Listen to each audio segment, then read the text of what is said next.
Hayop ka. Mga hayop kayo. Bakit niya nagawa sa akin to, ha? Love, sabihin mo sa kanya ang totoo, ako ang mahal mo, hindi siya. Isa pa, kaya kong gawin ang lahat para sa kaligayahan mo. Ngunit ang malamig na tinig ni Rafael ay nagpasakit sa puso ni Mira. I'm sorry, pero buntis na si Javi. Anak namin. Habang sinasabi ito, tila naglalaho ang lahat ng alaala ng kanilang pagmamahalan. Ano pang silbi ng relasyon natin kung hindi mo kayang ibigay ang hinihingi ko? Tanong ni Mira, ang boses niya ay puno ng hinanakit. Dahil ba sa hindi ko binigay sa iyo ang pagkababae ko, o dahil mas malaki ang share ng ama niya sa kumpanya namin? Tanong niya ng diretsyo, ang apoy ng galit ay nag-aapoy sa kanyang mga mata. Si Rafael ay hindi makagalaw, umamin sa katotohanan ng kanyang mga salita, ngunit hindi niya gusto ang tono nito. Mas mahal ko si Javi. Yun ang totoo, ang kanyang tinig ay tila nawawala sa hangin. Pinahid ni Mira ang kanyang mga luha at mumiti ng matamis, ngunit ang ngiting iyon ay puno ng sakit. Magsama kayong dalawa. Ang kanyang tinig ay matatag. Darating ang araw na pagsisisihan niyo ang ginawa niyo sa akin. Iniwan niya silang dalawa, ang kanyang puso ay nag-aapoy sa galit at sakit. Ano, mga walang hiya talagang dalawang iyon. Celia, ang kanyang matalik na kaibigan, ay nagalit. Sinasabi ko na nga ba't may kakaiba sa kanila. Mabuti na lang at nabuko na sila, kung hindi, patuloy ka pa rin nilang pagtatawanan. Ang sakit, best, eh. Umiiyak na sabi ni Mira, ang kanyang puso ay parang nabasag. Mahal na mahal ko si Ronan, pero mas masakit na ang pinalit sa akin ay kapamilya ko pa. Ang mga luha ay patuloy na dumadaloy sa kanyang pisngi. Pero pagsisisihan niya ang ginawa niya.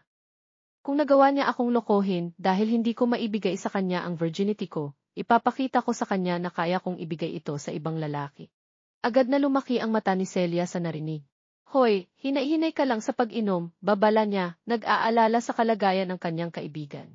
Baka malasing ka at totoohanin pa ang sinabi mo. Umuwi na tayo. Lasing ka na eh. Hindi ako uwi, Celia.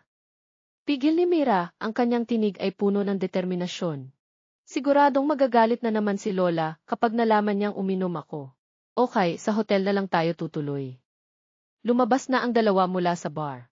Mabuti na lang at hindi pa masyadong lasing si Celia, kaya nagawa pa niyang mag-drive. Mga walang hiya sila.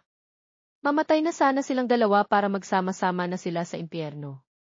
Umiiyak ngunit puno ng galit ang boses ni Mira. Kalimutan mo na sila, para hindi na sumakit ang dibdib mo, payo ni Celia sa kanyang kaibigan. Ang sakit-sakit kasi, Celia.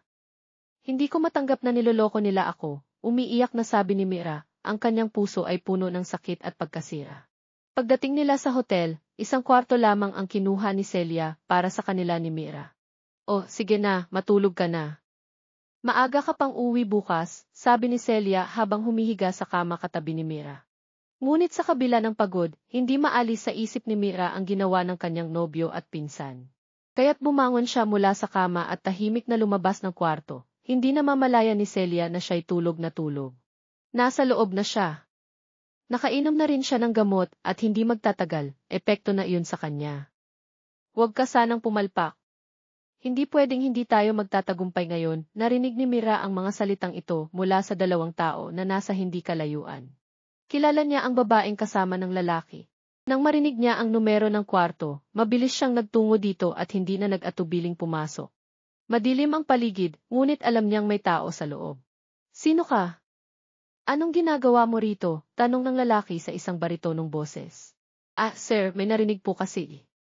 Hindi na natapos ni Mira ang sasabihin nang bigla siyang habulin ng lalaki at siniil ng halik.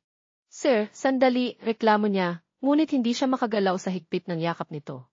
Sinong nag-utos sa'yo na pumasok dito, ha? Galit na tanong ng lalaki. Sa gitna ng kalasingan, hindi na napigilan ni Mira ang pagsiklab ng init ng kanyang katawan. Nalasing siya sa kakaibang halik ng lalaki, at sa isang iglap, nawala na ang kontrol niya. Tuluyan na niyang naibigay ang kanyang pinakaiingat-ingatang puri na sana iinilalaan kay Ronan.